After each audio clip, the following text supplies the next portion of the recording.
बात कि भारत की न्याय पद्धति का नाश हो जाएगा तो भारतीय समाज टूट जाएगा, ऐसे ही मैकॉले एक बात और कहता था। मैकॉले की लिखी हुई एक चिट्ठी है मेरे पास, उसकी फोटोकॉपी।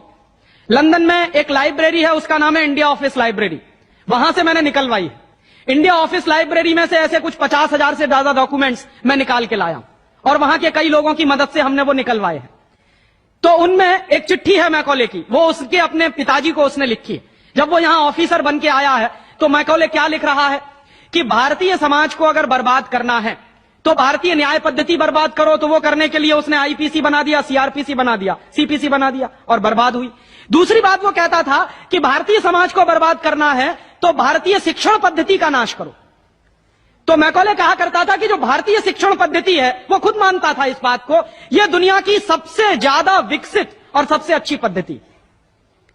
क्या होता था, यहां गुरुकुल चलते थे, गुरुकुलों में विद्यार्थी पढ़ते थे और विद्यार्थी 20 साल तक 25 साल तक ब्रह्मचर्य का पालन करते हुए शिक्षा ग्रहण करते थे, संस्कार मिलते थे और वो संस्कार लेकर समाज में जाते थे। उन्हीं संस्कारों से संस्कृति बनती थी और वही संस्कृति भारतीय संस्कृति कहलाती थी। ऋषि थे, मुनि थे, बड़े बड़े ज्ञानी थे, महात्मा थे, वो गुरुकुलों को चलाया करते थे और सारे के सारे गुरुकुल जो चला करते थे उनमें वेदों का अध्ययन, पुराणों का अध्ययन, उपनिषदों का अध्ययन, जो भारतीय ज्ञान है, जो भारतीय मनीषा है, उन्हीं सबका अध्ययन संस्कृत के माध्यम से कराया जाता था। मैकॉले ने क्या किया कि गुरुकुलों का नाश अगर करना है तो उसने एक कानून बनाया। क्या कानून बनाया?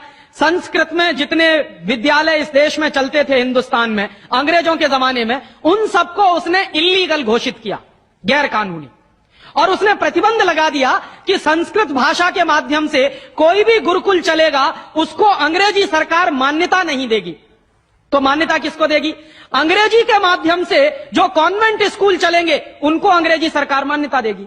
और उसके लिए बाकायदा उसने कानून बनाया। उस कानून का नाम है इंडियन एजुकेशन एक्ट। और यह इंडियन एजुकेशन एक्ट लागू हुआ 1858 में, आज से लगभग 140 साल पहले। तो 140 साल पहले जो कानून लागू हुआ था अंग्रेजों के जमाने में, वही कानून आज भी चल रहा है। उस कानून के आधार पर मैकॉले ने क्या किया? संस्कृत के माध्यम से चलने वाले गुरुकुलों को बर्बाद कर दिया, कानून बना के उनको बंद करा दिया। जो उनमें अध्यापक होते थे, गुरु होते थे, उनको मार पीट कर अंग्रेजी सरकार जेल में बंद करती थी। जो विद्यार्थी अध्ययन के लिए जाते थे उनको रोक दिया जाता था, उनका अध्ययन ना होने पाए उसके लिए समस्याएं खड़ी की जाती थी। और दूसरी तरफ कॉन्वेंट स्कूल चालू कर दिए और उसमें अंग्रेजी के माध्यम से शिक्षण देना शुरू किया। एक दिन उसने अपने बाप को चिट्ठी लिखी और इस चिट्ठी में उसने ये लिखा कि मैंने हिंदुस्तान में एक ऐसी शिक्षण पद्धति पैदा कर दी है जिसमें अगर हिंदुस्तानी विद्यार्थी पढ़ेंगे तो पढ़कर निकलने के बाद वो शरीर से हिंदुस्तानी होंगे, दिमाग से सब अंग्रेज हो जाएंगे। वो देख रहे हैं, अभी देख रहे हैं। तो शरीर से हिंदुस्तानी और दिमाग से अंग्रेज। तो मैकॉले दूसरी बात लिख रहा है उस चिट्ठी में कि जब वो शरीर से हिंदुस्तानी और दिमाग से अंग्रेज हो जाएंगे तो अंग्रेजों के हिसाब से सारे काम करेंगे। और वो विद्यार्थी जब कॉन्वेंट स्कूल में से निकलेंगे तो सबसे ज्यादा गालियां भारतीय संस्कृति को देंगे, सबसे ज्यादा गालियां अपने मां बाप को देंगे। कैसे? मॉम और डैड कह के।